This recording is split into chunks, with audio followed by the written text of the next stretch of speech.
প্রিয় শিক্ষার্থী, আজকে তোমাদেরকে দুটি শব্দ দেখাচ্ছি যে শব্দ দুটির উচ্চারণ আমরা প্রায়শই ভুল করে থাকি।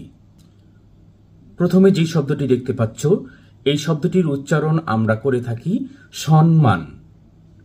দ্বিতীয় যে শব্দটি দেখতে পাচ্ছ, এই শব্দটির উচ্চারণ আমরা করে থাকি যুগ্ন, কিন্তু প্রকৃতপক্ষে এই শব্দ দুটির উচ্চারণ হবে সম্মান এবং যুগ্ম।